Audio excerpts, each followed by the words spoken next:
Hello friends, welcome to my YouTube channel Kiran Pankaj. Today my topic is from fertilization to childbirth.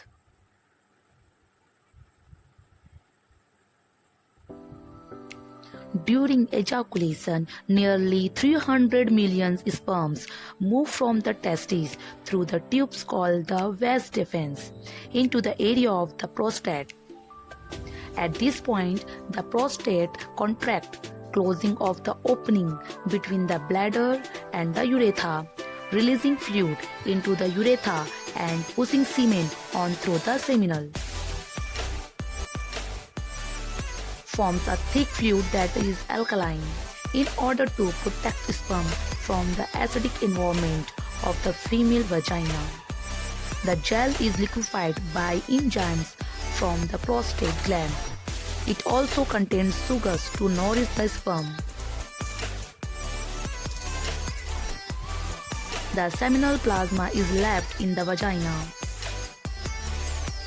Sperm use their tails to swim through the layers of the cervical mucus that guard the entrance to the uterus. During ovulation, this barrier becomes thinner and changes its acidity, creating a friendlier environment for the sperm. On the other side, after releasing the egg at about day 14 of the period, the egg arrives at a specific portion of the tube called the umbilical isthmic junction. It rests for another 30 hours. Fertilization occurs in this portion of the tube.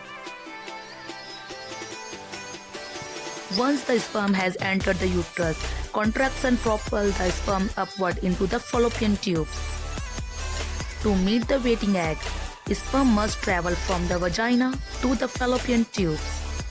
A tough journey that few sperm survive. This process may be nature's way of allowing only the healthiest sperm to fertilization the egg to provide the best chances of having a healthy baby. The first sperm enter the tubes a few minutes after ejaculation, but however the first sperm are not likely to fertilize the egg. Model sperm can survive in the female reproductive tract up to 5 days. The magic happens in the fallopian tubes. The fallopian tubes pushes the egg toward the uterus. Cilia push the sperm toward the egg. Also, the surrounding cell of the egg produce a chemical that attracts sperm.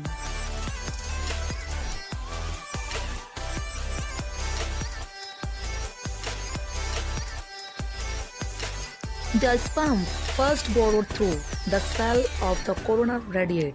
Then, upon contact with the zona pellucida, the sperm bind to the receptors in the zona pellucida.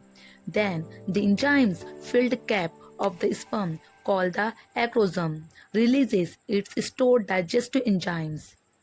Finally, the sperm must fuse with the egg plasma membrane. This event causes the egg membrane to change and prevent other sperm from attaching to it.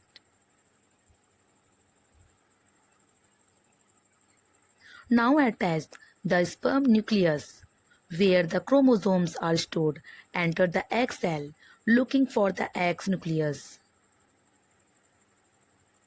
Egg combines genetic material with the sperm to create a full set of the chromosomal DNA, with 23 pairs of chromosomes that contain a unique copy of half the genus of the parent source. This is the blueprint for a whole new unique person that instantly determines gender, hair color, eye colors, and many other characteristics. The combined sperm and egg is called a zygote. It is the earliest development stage. It divides rapidly in the days following fertilization. The zygote then travels down the fallopian tube to the uterus.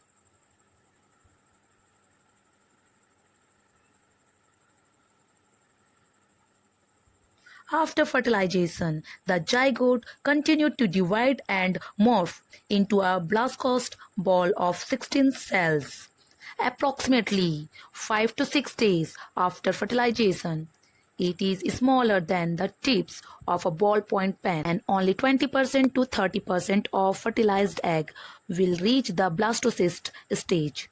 Embryos that survive this stage of development have a high implantation potential once transferred into uterine cavity. The blastocyst hatches out of its cell and burrow into the uterine wall, endometria, which serves as the source of oxygen and nutrients.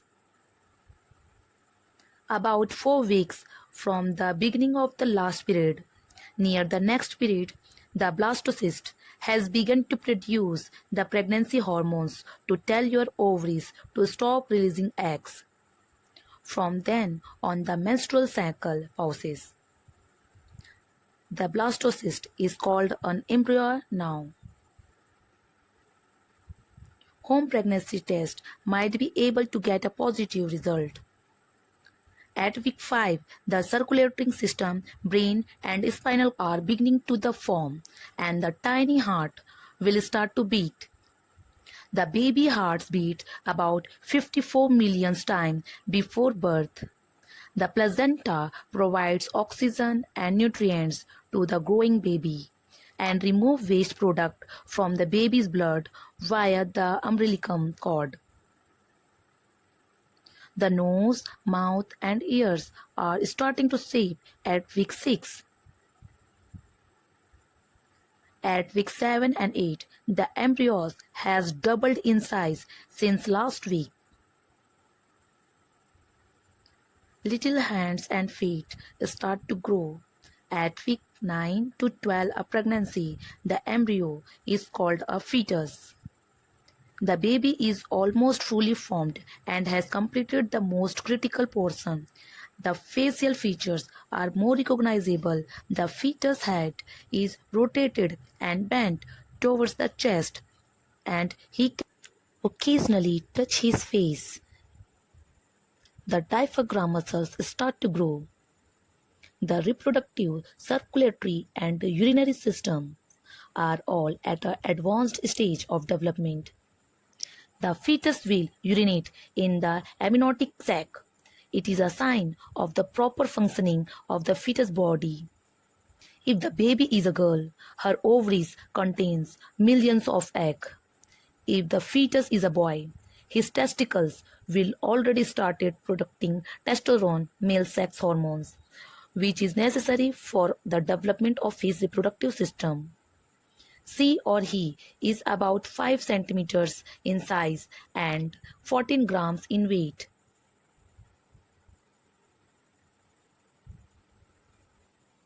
She or he is growing and maturity until ready to birth.